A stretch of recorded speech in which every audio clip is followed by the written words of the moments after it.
So this is recorded now. Sound legit. Sound legit. Sound legit. You ready? Podcast is called You're Gonna Be Okay. I'm gonna do a little intro and then boom, boom, we're gonna get to it. We're about with a beam. Mic is right there. Boom. Welcome to another episode of You're Gonna Be Okay. I'm your host, Tone D Mac. As always, I got a special guest in the building. Give it up for my boy, Kels. Hey, What it do? you already know, man. How you feeling? How you feeling? I'm feeling good, man. It's your boy Kels. That's Ke, 2 L's and a Z, like R. Kelly, but without the P. This man already started spitting rhymes. That's who I be, man. Joking word. Because I mix jokes with spoken word. Barksdale, but I don't got no wires on me. My boy is a poet / comedian. We met. When did we meet? We met a while back. It was in Oceanside. Was it Oceanside? Yeah, it was Oceanside. Oside Sports Bar. We met at Oside Sports Bar. We did a show, and he told me about his show, Joking Word. And it's comedy, mixed with a little bit of poetry, and that's just dope, bro. That's just dope as fuck. A lot of people can't mix poetry with comedy. Explain that process, because comedy and poetry, you make it seem so like seamless. You make it seem like it's supposed to go together. Because you got to think about it, comedy is storytelling, poetry is storytelling. We're both looking for punchlines, but we're looking for punchlines to do different things. Right. So now it's like, okay, well, I want my punchlines to do the same thing. I want to build it up with the setup, and I want to punch it with something that's funny and that makes you say, damn. Yeah. That's hard, man. Yeah. That's fucking tight, man. Appreciate it, bro. I'm glad you actually put me on your show, The Joking Word. Yeah, because you're a closet poet, man. A little bit. A lot of people don't know. A lot of people don't know I do poetry because that's a closet poet. That's you got my bars on the low. That's my soft side. That's my side that I don't show a lot of people. But it gave me a chance to kind of express something that I've never done it on stage. You know what I'm saying? That in that kind of format. So I was like, oh, let me try this. Let me just try it, and it worked out. And that kind of gave me a new way to play around on stage now. Yeah, it was super dope, yo. Yeah, no, I'm glad because when I originally saw you, I was like, oh, I'm gonna book him to open up the show with comedy, and then he was like, yo, I got bars. That's I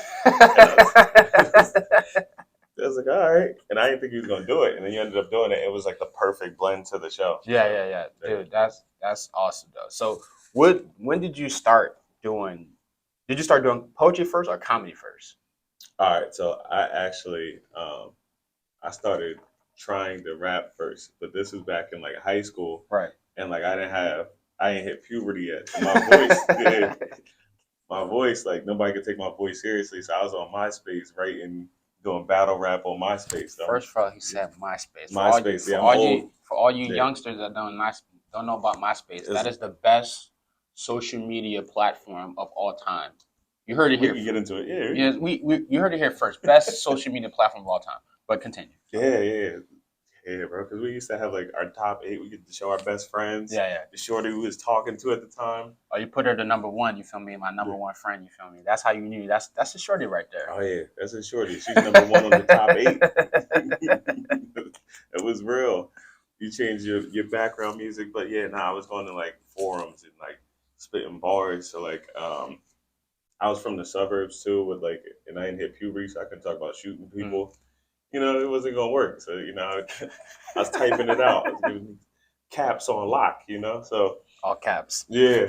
So I did that. Then I got to college, and I was like, nah, I'm kind of done with that. And funny thing is, I didn't know I was funny until I got to college.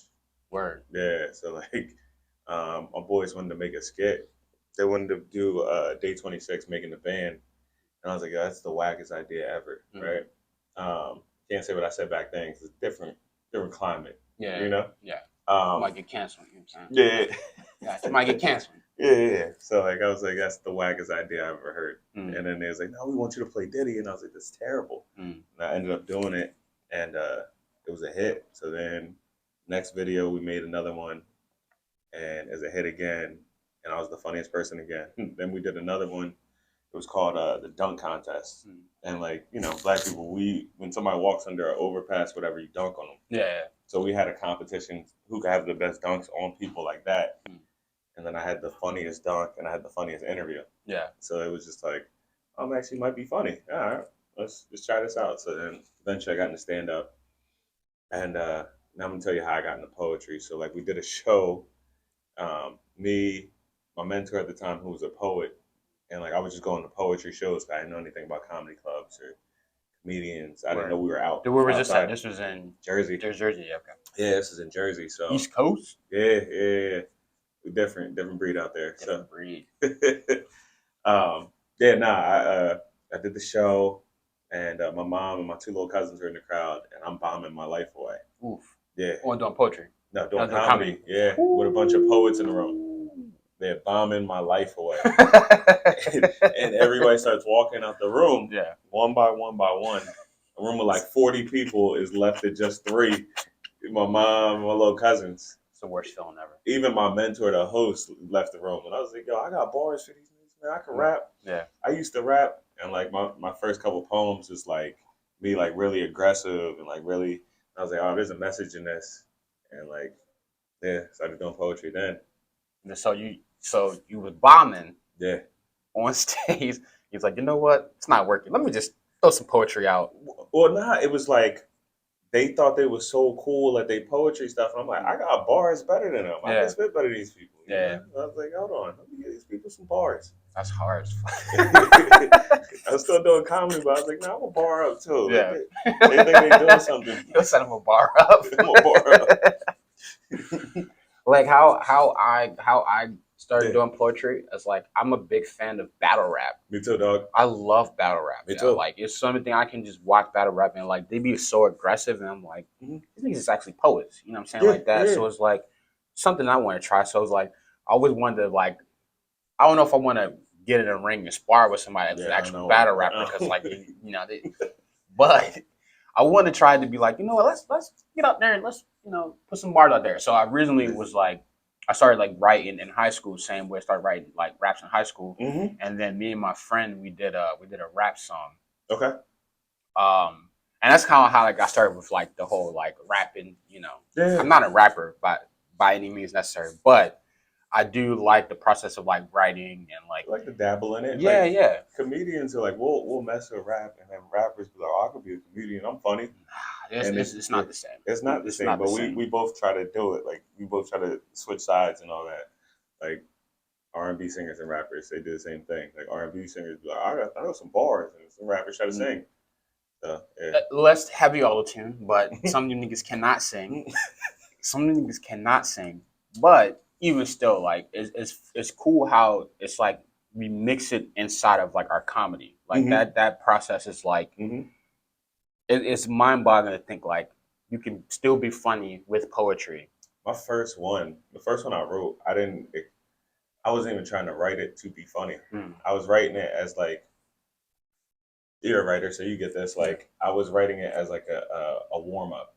So I had another piece in mind. Yeah. And I was writing to just, get some ideas out there and play around with it. It was called Fast Food. And like when I, came up with it, I wrote it out. I was like, all right, that's done. Yeah. And then one day I went to open mic and I had found it in my notes. I was like, oh yeah, I remember I wrote this. Let me spit this real quick. My mentor, he heard it. He's like, yo, you need to memorize that. Yeah. He's like, that's one of them ones. And I was like, word? Yeah. Memorize it. And that became one of those ones where like people were like, oh, you gonna do fast food?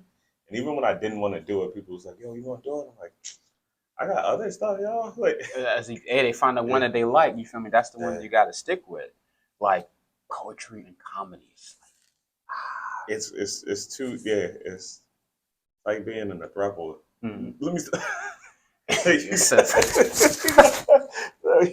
But like, there's some days where I don't feel like doing comedy, but I need to get on stage so I can do poetry. And then I'll go to poetry rooms and just do strictly comedy. See, I've been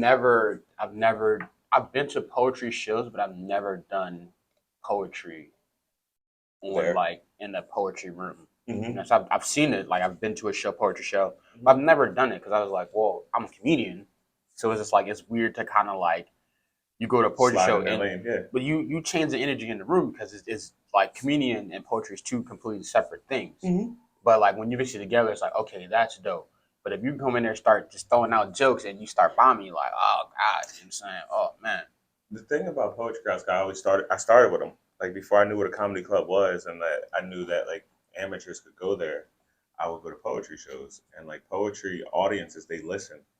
You know, they're into the words and the intricacies. So like, it's some of my favorite crowds because it's like I know you're sitting there trying to catch every part. You know, like you might have a joke where you said something 3 sentences ago that you brought back. Yeah. And most comedy crowds, they're just listening for the pop. Yeah. The poets are listening to the art of it. So it's a fun dynamic. The audiences are different when it comes to like poetry and comedy. Yeah. Comedy, they're really like, all right, they have to like follow along with the joke and like, because like when you're doing comedy, you kind of like lewd that you're like about to say the punchline. You know what I'm saying? Like that, like poetry is just words and like you're like a wordsmith, you know? Yeah. That was so like I got into poetry because of battle rap. Like that was like my thing. And like you'll see like some comedians that have the longer form comedy, the jokes and stuff. Poetry rooms allow you to get that off because they're like, okay, we want to hear something. Yeah. And they know that there's a cadence to it where like eventually you get to that punchline or the tags and the punch and they're like, okay, yeah, here we are. Okay. Yeah, they'll follow along. They'll give you more. They have more patience like, for it. Yeah. Little subtle snaps. Comedy clubs, it's like, all right, you better slap us. You know? You better like. Within the first 30 seconds, you gotta win the crowd. But the thing is, you can be quiet. Everything can be quiet, but in the comedy room, if it's quiet, nigga, you just, all right, let's get it. Yeah, well, to an extent, because it's like at first in comedy, it's like, all right, you gotta win them, and then you can go and you can relax and take your foot off. However that looks like for you, but it is definitely a different dynamic, and it's interesting. It's fun, like actually getting to play different rooms because it's like playing different cities. Yeah. See, I actually want to experience. I want to like do more. I want to experience more poetry and comedy at the same time. I want to like because I feel like I can like blend it so well together. And like because I have like I've seen like when you told me about that show, I was like, fuck it, I'm gonna try it. That was the first time I was like, fuck, yo, I have something here. Like I can like really work this out or work it into like bits and stuff like that, which is like super dope, yo. So that's my goal to like find all of us, like the closet poets in the comedy community. Yeah. And like really get us out there and give us our lane and our genre. There's a specific lane for us, like this. Yeah. And we just once we hit the gas, you feel me? We out of there. So you mentioned battle rap, right? Yeah. Who's your favorite battle rap person? Okay, right now or all time? What do we? All right, give me your top. Give me your top three. The top three battle rappers. Okay. So I'll do an all-time list on this one. So like, I was a huge fan of Conceited. Okay. So Conceited. Slow it down. I just dissed you. Yeah. He's hard. I fuck with Conceited. And then now it's Rum Nitty. Rum Nitty's cool. I like Rum Nitty. And then Loaded Lux. So Loaded Lux is tight. Okay. Yeah. It's cool. So like in my head, I'm trying to put those three people into with my three favorite comedians, and then just that's my style. So all right. So three comedians, three favorite comedians. Yeah. I'm trying to picture it. So those battle rappers, who's the three comedians? Yeah. So Tony Roberts. Okay. Tony Roberts slept on. So slept on. He's so funny. He's so slept on. People. Yeah. It's okay. So with Tony, it's like the creativity, like how like different the jokes are. TK Kirkland. Okay. The Conviction, and then Earthquake. Okay. So those are my three. Where it's like those are heavy hitters for comedy. Yeah. So like their style, like so I like TK's voice with the Conviction. Who raised you? That's like my thing, right? I'm like that's hilarious, like the callbacks. Yeah. Then Earthquake's tags, like he'll drop a joke and then follow it with 6 tags. So like now I'm trying to cultivate this style where it's like a little bit of Loaded Lux, where like I'm relentless like Nitty, but then you still got the swag of it like Conceited. Yeah. And then you mix that with the 3 with the voice, my voice, with my creativity and my tags, and you put that in one person. That's where the joke and word comes from. That's hard. It's hard as fuck. Yeah, I never thought about that process. Like who we get inspiration from, because like we all like creative, and I try to figure out people who are creative, where do they get their creative inspiration from? You know what I'm saying? Like that's dope as fuck, bro. That's so it's like I look at certain people for like what they do well, and I'm like, I like that, so let me hone that within myself, like the individuality of myself. So like if I'm talking like football, and I'm like, all right, so Tony would drive something completely left field with this. Like he'd talk about like palm trees on the football field. Like it's like, whoa, where'd you come from with that? Where are you going? You know? Yeah. And then I'm adding the intricacies of Lux when I'm trying to put together and craft these lines and four bars or four lines together for the setup to the punchline. So it's just that process. I'm always thinking of it like, all right, what is my voice like? I'm like, what am I trying to convey? Am I trying to be cool? Am I trying to be scared? Like, what is it? That's just my process. Yeah. So when did you start the joking word? When did you start that? So joking word, like I said, it was an accident. So it was like 8 months after starting comedy. Like 8 months after starting comedy, I wrote that joking word piece, and I didn't try at stand up places. I would just go to poetry rooms and do that. And I wrote a couple more, and then the second one I wrote was called Monopoly, and that was actually done by accident. I was trying to figure out the poem. I could never figure it out. And one of my boys was like, "Hey man, you got another joking word piece other than fast food?" I was like, "Yeah, I got this one called Monopoly." He's like, "I'll do it tonight." Yeah. And like I'm telling the jokes, right? I get to the end of the set and I'm like, "I'll just do Monopoly." So I put these lines together that I had, and I never knew the order of them until that night. I kind of freestyled it, and then ended it where I knew I wanted to end it. Like I knew where I wanted to start it and end it, but the stuff in between and what order, like I didn't know if I wanted to say the pieces and things in order, or if I just wanted it to just come out. So that night it came out, and I was like, "Oh, that's how it goes." It's tight. Yeah, bro. It's tight as fuck, bro. Like, damn, that's so hard, yo. It's crazy. If people don't even know, like, obviously, if you, I know people listen to podcasts, whatever, but like, you haven't seen my man is dope poet, dope comedian. Like, he's hard. Like, this shit is like, it's inspiration to see other people like, because it's like I try to find like my lane and like what I do well, and like I didn't even think about that process of like people that you listen to or you like inspired by. You kind of like you don't like copy them, but you like emulate them in a way. Yeah. So like I don't listen to too much comedy no more because like I don't want to sound like anybody. Right. Like and that unintentionally, like when I first started, like I sounded like Donnell Rollins because that was my favorite comedian at the time. Right. And then it was like, all right, well let me find my own voice and let me stop listening to comedy. Yeah. And then somebody recently told me like, oh yeah, bro, you passed that point where like you have your voice now, so like, you can listen to it again. I'm like, oh, all right. See, I went through that phase too of like I stopped listening to comedy, stopped watching comedy, and like I'll come back to because like like my favorite comedian Dave Chappelle, of course, but like I don't even put him in the closet of his own. You know what I'm saying, like that. He's just in the closet of his own. But you know, people that inspire me like Cat Williams, Gerard Carmichael, Eddie Griffin. Gerard Carmichael, that's like he's my number 2 favorite comedian. Like I respect that. So real quick, I feel like Chappelle, Murphy, Pryor, and Chappelle, Murphy, Pryor, Carlin, like those, they're like, they're in their own. Patrice O'Neal, like everybody's gonna say those 5. Yeah. Like no matter who you ask, they're gonna say one of those 5. Yeah. Or 3 of those 5. So like I kind of take them out. I'm like, all right, they're in their own category. Yeah. Right. But Carmichael, you know what's funny about him? Like I didn't know about his show until the pandemic. Really? I had to slow down. Yeah. And like everybody kept saying like, oh, your mannerisms remind me of Gerard. I'm like, man, I think it's just because we're just both tall, dark, and opinionated. Yeah. Like that was what it was. It's like it wasn't.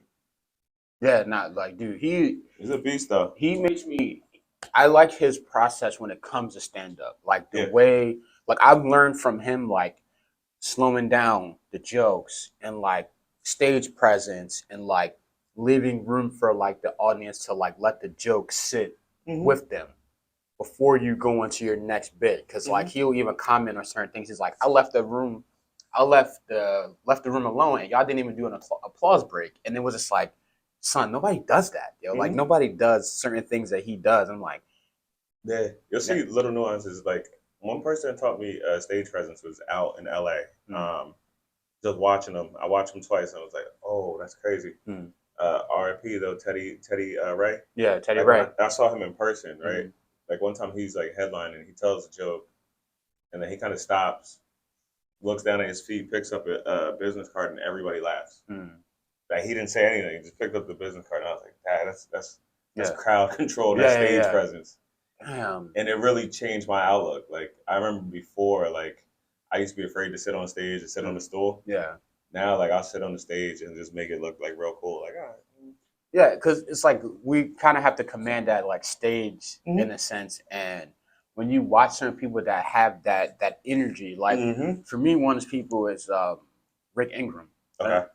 You know Rick Ingram? I don't. I heard Dude, his name. He is a beast, dude. Yeah. I watched him at the Comedy Store. Okay. So I'm working, right, and mind you, like I've seen so much comedy or whatever. Like, you know, I'll see somebody for the first time, I'll watch a little bit of their set, kind of get a feel for them, because you can watch 20 minutes of a comic and be like, okay, this is kind of their style, this is kind of who they are. But I watched Rick Ingram, bro, like 30 minutes, and I'm like, dude, this dude is murdering, bro. But he has so much like stage presence and like crowd work, crowd control, and he just does it. And then I seen him again. I went to see Chris Rock and Dave Chappelle down in San Diego, and he opened for them. Yeah. And I was just like, okay, this dude, he fucking made it. He does this, yeah. He's doing crowd work in a stadium, bro. Yeah. That's insane to me. Yeah.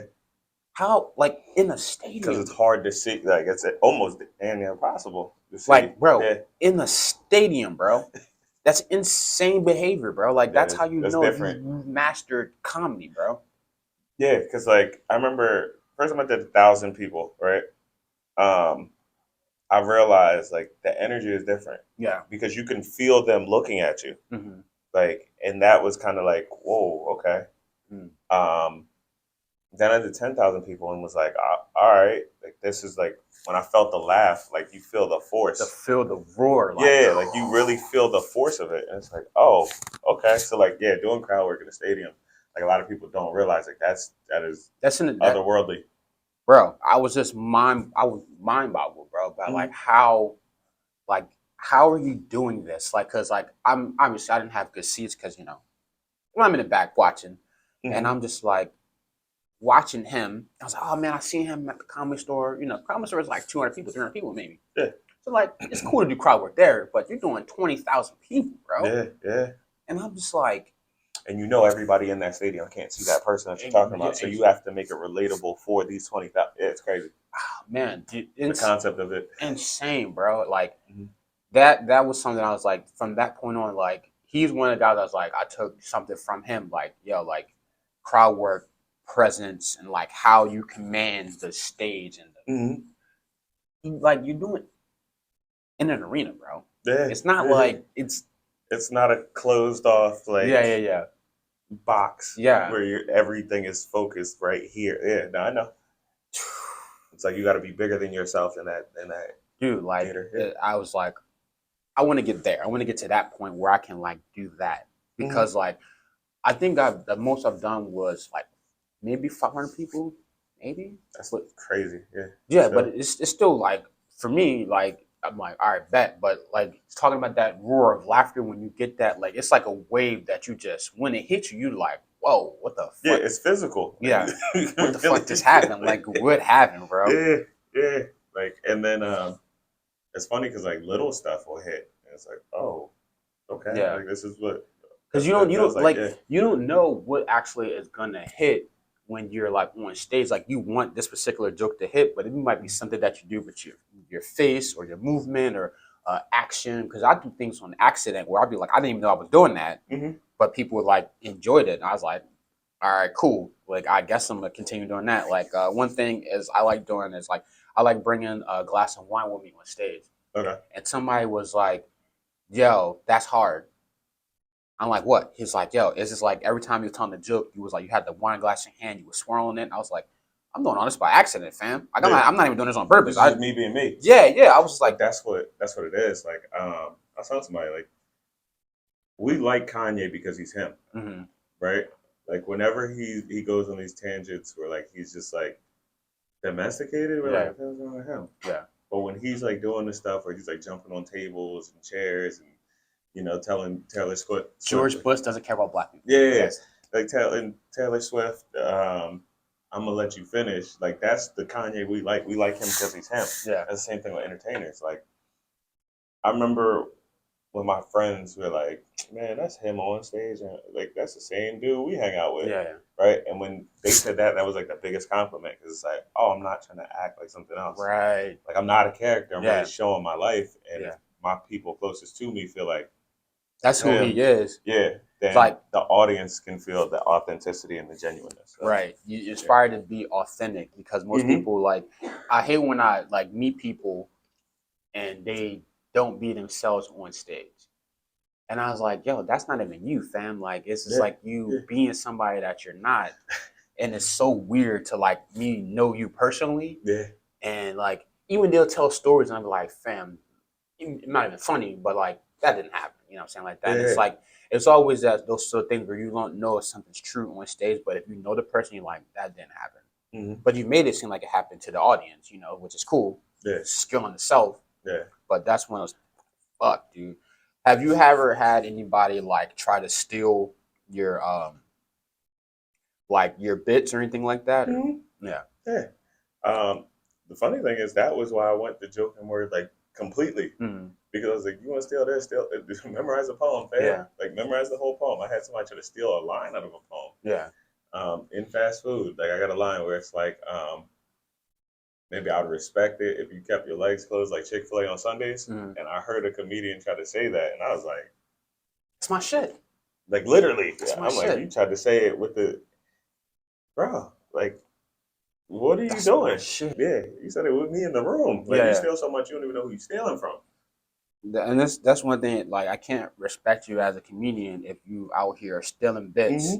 You out here stealing like, and you know it's stolen. It's not like you came up with this on your own. It's like I heard this and I'm gonna try to flip it and make it something else. Like with the whole Cat Williams thing, when he talked about Cedric the Entertainer stealing. He stole his joke and he turned his car into a spaceship. And like I watched both clips, and I was like, there is subtle like resemblance to it. So, because the idea is like we draw inspiration from something, but like when can you tell something is stolen? So like like the best way, right, to like keep your jokes from getting stolen, or because like you know what I do a lot, like when I first see a comedian and I've heard the joke before, I'll finish it while they're on stage. So like they'll be telling somebody else's joke, it'll be like the insurgents, right? If they started stealing Cat Williams jokes, I'll be like, the insurgents, daddy, the cereals on the, like I'll say it in the crowd with them, just to be like, you're not. Yeah. I see you. I know what you're doing. You That's know? weird, yo. But the best way, like somebody told me, he said you gotta personalize it to the point where it's like this is only tone, this is only Kels. He said because like when he told me this was when Trump was in office. He's like, all right, try to make a Trump joke. What are you gonna say? He said, let me guess, hairpiece, racism. Yeah, you can talk about the hand. Like if you really getting creative, you're gonna talk about his hand. You're gonna talk about the money. You're gonna talk about the bankruptcy. He's like.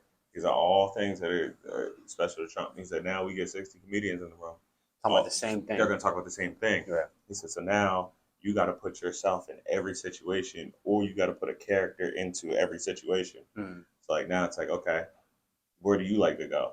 Yeah. Oh, I like to go to Fire Wings. Now I met Donald Trump in Fire Wings. What do you like to say? Oh, I like to say, I don't want no problems. So like you told Donald Trump. You know, so it's like that is how like it starts to become you. Yeah. But I want nobody steal my bit, but I've done it in COVID. But I used to always say, like, I had a Trump bit where I'll be like, look, back in the day, if we didn't like a president, we just got rid of him. You feel me? Like JFK, Abraham Lincoln, but obviously Trump is still out here hanging out. You know what I'm saying? It was like pretty much I was leading to like we should assassinate him. Yeah, we should have killed him. Yeah, but like, can nobody steal that because it's like that's. Like, I mean, you might have had the thought. Yeah, you might have a thought like it. But like, you can't steal the bit. You know what I'm saying? Like, because if you tell the bit like that, it's like, you know you stole it from me. And I was like, I see people all the time. Like, even I had I posted a joke on YouTube. And somebody said that I stole Dave Chappelle's bit. But this is a true actual thing that happened to me. So I go outside. Like, this is a true story. I go outside and I walk outside with my homegirl, and there's a helicopter over top of me, and he was like, "We're looking for a black guy between 5'7" and 6'4." I remember that. Yeah. And it was just like, but that's a true story that happened to me. Yeah, and I was like, I'm gonna go back in the house. But it was like, it's very similar to the joke. Of course. But it's like, I didn't steal that and be like, I just like that happened to me that day, and I just did it that day. There's called what's it called? Like-mindedness. Yeah. What's that? I forget the term, right?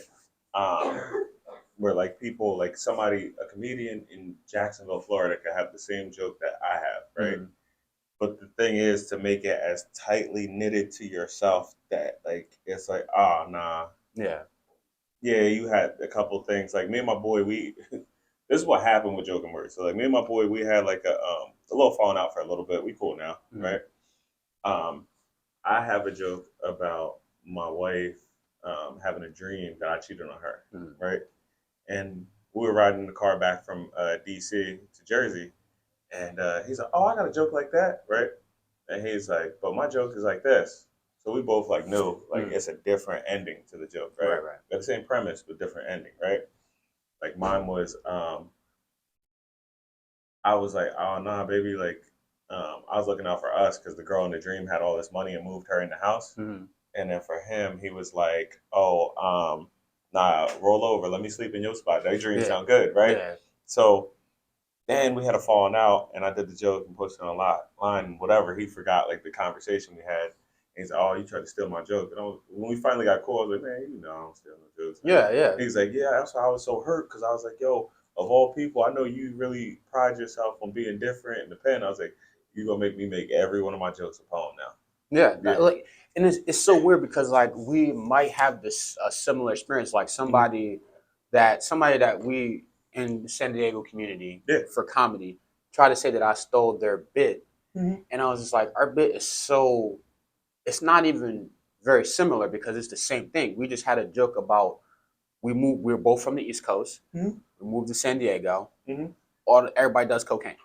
That was it. Yeah, it's not. It's like, but it was like super like that's something everybody sees. Like I'm from Jersey and was like, I didn't know that's cocaine was so huge. It's so big out here, and it was like one of those things. Like I'm just commenting on something that I see. But his was like his joke was something about they make it seem like he's the one selling it, right? Mine was I was just like my joke was just saying I was like I've been out here long enough that I don't do it, but I'm comfortable with it. But it was like a funny thing I just say. I was like, I'm comfortable with it. I don't. Hey, that's what you want to do. That's what you want. By all means. Yeah. But he tried to. He got like, he just told everybody, oh, like he stole my bit or whatever. And I was just like, it's the same shit, but it's not like I didn't verbatimly steal your bit. Yeah, like I don't know, like I've gotten to a point where it's like if somebody said like, "Oh, you stole my joke," I'm like, I'll never use it again. Like, I'm gonna post it online so people see the date. Yeah. You know, like I'll post it from like this happened in NorCal. Like one of my, I told a joke, right? And I don't know if it was stolen or not. If somebody, lifted it because I heard him do it after I did the show with him, right? Yeah. So I posted the clip of me doing it in my special from now 4 years ago. Yeah. Just so it's like if ever somebody was like, "Oh well, I heard you say this joke and such said this," I'm like, "Man, I did this in 2020. What are we talking about?" And it's like, and I don't even do it no more. And it's like how if you steal it verbatim, that's when it's like you obviously could tell that there are very similar things in the Cat Williams joke and then the Cedric the Entertainer joke. It's very similar. So I remember when I first moved to LA, and this was when Cedric was a lot bigger. So this is 2014, and he was still like in clubs and stuff. And people said like, "Hey man, if Cedric like your joke and he want to buy it, take the money and stop doing the joke, because he'll just take it." And that was kind of crazy for me to hear. Yeah, I was like, it's like that out here. Yeah, and then I realized on smaller scenes, it's like that. It's like people just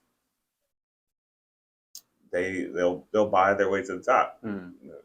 Like out here, it's a little more cutthroat, man. People will sleep their way to the top. They'll do whatever they got to do to get to the top. They'll dime you out. I've seen, and that's kind of like led me away from people to kind of be like, I'm just doing my own thing now because I can't really, y'all living with no morals. Yeah, you know what I'm saying? Like, if you just a chill person, you cool. I'm with it. You feel me? And I don't need to like step on anybody's toes because like what's for me is what's for me. I was about to say exact phrase, but go You know what I'm ahead. Yeah. saying? Like, if what's me, like, y'all be trying to like cut people down, and y'all be trying to like, nah, don't do this, and don't book him, or because That's the dumbest thing. That's why, like, I seen that early. Like, I've only been here like 5 months, and like I was just like, oh, I might as well just book myself. Yeah, because out here it is a little different. It's a little clicky, so it's like, okay, all right, a let me little just clicky. That yeah. and that's why I started. That's why I started Oside. So that's why I started the show because I was like, look, it's not that it's hard to get booked, but I just see the people that are booking. They only And what book they their go for, friends. yeah. And they book their friends, and they book people who are not funny. They book the same people, and it's just like I was telling another comedian, one of my homies out here, I was like, hey, bro, like this is the same 12 people on every flyer out here. yeah, yeah, It's kind of crazy, yeah. So I was like, all right, well, let me get my people. Let me just And it's get harder for us to really like yeah. get into it because like once and it's like they only allow if you're like the token. Mm-hmm. That's what I say, the token person. Mm-hmm. That's who they want. You got to come off non-threatening. Yeah, I see the comedians that are doing in clubs and doing things out here. They come off as like friendly, non-threatening, yeah. like fun-loving people, Mhm. which is dope, man. I mean, I'm that to an extent, so it's like, all right, I get it. I'm just not with the fuckery though. You know what I'm saying Yeah, like that, yeah. and You're that's not gonna and play with me. yeah, you're Yeah, not gonna play with me. Like, and when I got to that point, I was like, I just noticed I wasn't getting booked as much because I'm like, I'm not gonna play your game. You feel me? yeah. You gotta Like, stand up for yourself. and that's what they want. They want people that they could just run over and like. And it's weird that it's so the scene's weird as fuck, bro. It's so weird to me, and I'd be like, I see it. So, Mm-hmm. during I want to say 2021. Mm-hmm. Well, no, I say 2022. I started Oside, and that was like my space to be like, you know what, I'm just gonna start something myself, and I started producing shows because it's like Yeah, you guys had that crowd work show, right? Was crowd you work running show. it that whole time, like Yeah, for like the year and a half or yeah, whatever? running it That's the whole dope. time, That's like, dope. and it was just on one scene. It was like because it transitioned though because it was like crowd work show.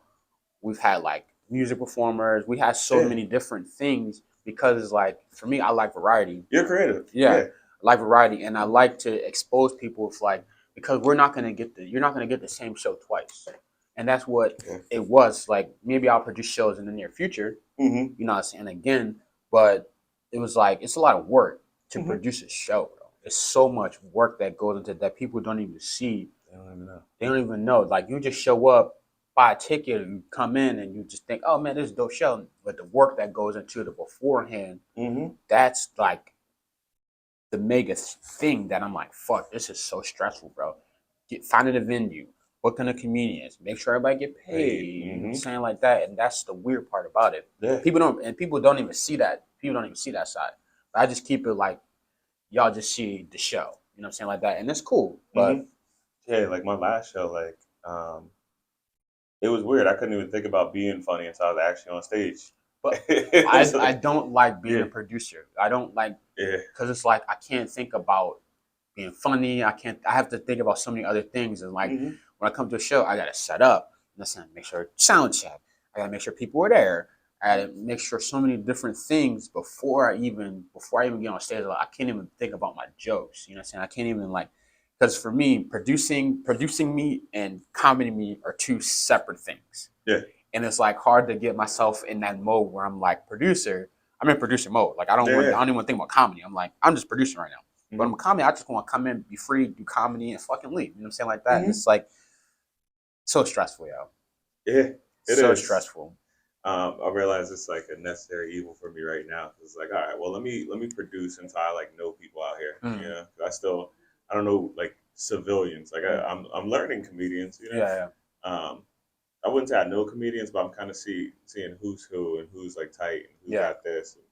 But like I was like, I'm gonna produce, get to know people, get Mm. out, put my face out there, and just then see what happens. Because you kind of have to be in the scene to kind of know what's going on. And it's Mm-hmm. like the more that you hang out, like the more that I hang out in the scene, I was like, you know what? I'm cool. Because like when I come out to do comedy, for me, it's like I want it to be fun. Mm-hmm. I want to come to an open mic to laugh. Mm-hmm. I'm like, it's horrible. Like I want to fucking. It's brutal, man. Like some of these mics, I'm like, all right, you know what? Let me just not listen. Let me just hang out. Let me just go in the back. Let me just go outside because I'd be like, people. It's what's up? What's up with y'all, bro? It's just like because like I'll go to other scenes and I'm like, okay, they're not doing that. What's wrong with y'all? It's you know what it is like. California's so political now, so like people are seeing these Netflix specials, and before they know how to tell a joke, they're trying to tell stories or tell their political stance or talk about their mental health, but they don't have like the joke form yet. Yeah. So it's like we get a lot of that, and people don't, they're just expressing themselves instead of like making it entertaining. Yeah. My thing is, y'all don't need comedy. Y'all need therapy. That's my. They're journaling on stage. Yeah, like y'all need therapy, fam. You don't need to be telling like there is no way where like I'm one of my friends like Demetrius, right? So he's like he invited to the show or whatever. Mm-hmm. So he's up there like bombing, like, but I'm like, he's bombing, but he was like, for me, like I know his sense of humor, so it's just like funny. I'm like, oh, that's pretty funny, like because nobody was laughing. I'm the only one that's just like, oh, because like comedians, yeah, we understand the feeling. We don't like laugh unless it's like truly funny. Mm-hmm. We don't really laugh unless it's truly funny. But then like I was like, oh, that's pretty funny, and so he made a statement. He was like, damn, what the fuck do I got to talk about? Me killing myself? And then the whole crowd erupt with laughter. Mm-hmm. And I was like, that was so interesting to me. What it was he's being vulnerable. Yeah. So like they probably didn't have a connection with him at the time. Mm. So then when he got vulnerable, then they're like, okay, yeah, this isn't a rehearsed him. Yeah. So then they saw like he was more like, oh, okay, yeah, okay. So he was more like he was in the room with them. Yeah. That's one of the things I'll say. Like when I crack a joke and then talk to the crowd, I'm like, I'm in the room with you. We're both watching this TV show together. Yeah. You don't have to say don't go in the room. I'm here. Yeah. Right. And it just puts it in their mind like, oh, this guy is really like present. He knows what's going on. That's why I always like before I tell a joke, I'll kind of like point to somebody or I kind of like say something beforehand to lead me into the joke. If I'm about to do like a relationship bit, I'll be like, "Who's in a relationship?" or anything to get me into to like establish something with the audience. Because like when you're like I've also like watched comedy and I'm like, okay, so what is he doing that's working, and then what is somebody doing that's not working? Because like it's what you said is like that connection with the audience, because it's just so important in comedy, because you need that for you to be over with the audience. Yeah. Like my biggest thing is when people go on stage and they just. So yesterday I was, fucking, like it only works now, like I don't know, like you get to a point where you kind of like test stuff out. So I'll test what jokes I can do that way, and then what jokes like, okay, I need to like introduce myself to the crowd first. And go into it. But I realized this vulnerability. One of the things is vulnerability is an ability. So like one of my jokes, I had a joke where I talk about like my dad getting mad that I got piercings. The comedy story, I remember that. Yeah. So I'll come on stage and be like, yeah, my dad's out gay for 3 months, and just open it like that. Yeah. Because people are like, wait, what? No, yeah. Like, oh, all right. Yeah. Let's find out what's up with this guy. Yeah. So like that's one of those jokes that'll work. Other ones may not, because I haven't broken that that vulnerability. It's interesting. Like you need that connection with the audience, and that's like you always learn something when I like talk to other comedians, because it's like you see their perspective versus like your perspective on like how they like go on stage, and like because some people like they'll build that connection right off the bat, but sometimes it takes a couple jokes to kind of get the ball rolling. Yeah, and I'll call myself a momentum puncher. Like I have I like to get the ball rolling, and then it's like a snowball effect where it's like a ball coming down the hill.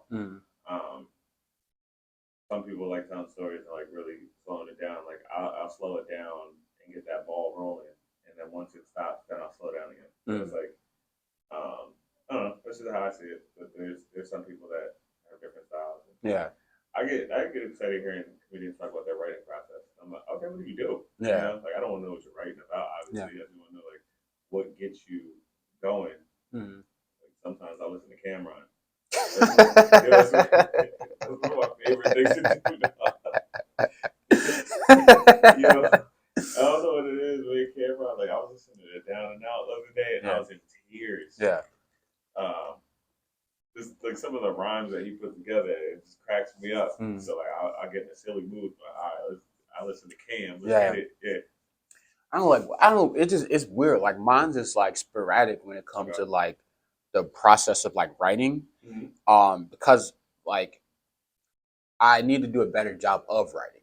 Okay. But like when I'm writing poetry, bro, I could just flow. But when I'm writing comedy, it's completely different. Where I'm like, you're a perfectionist. It's like when I'm writing comedy, I don't, because like when I tell it on stage is different because it gives me a different like feel. But like I write like my premise and I kind of like work the joke out on stage in a sense of like, so when I'm like, I'll work it out a few times. Stage, right? Yeah. I work it out a few times beforehand and I'm like, okay, cool. And then I'll go back and then I'll write, this is what I'm going to say first. This is what I'm going to say second. This is what I'm going to say third to close it out. So I do something similar, right? Yeah. I'm a stage writer too. I'll write the premise, the statement, what happened, how did it happen, how did it end, right? I'll take those 4 things and then run on stage with it. That's the first step. Because like if I have to speak something funny, like if me and you are having a conversation, I say something, it's like gets a big laugh out of us. I'm like, okay, let me write that down. Yeah, it's pretty funny. Yeah. Comics are so weird. They do that. Let me see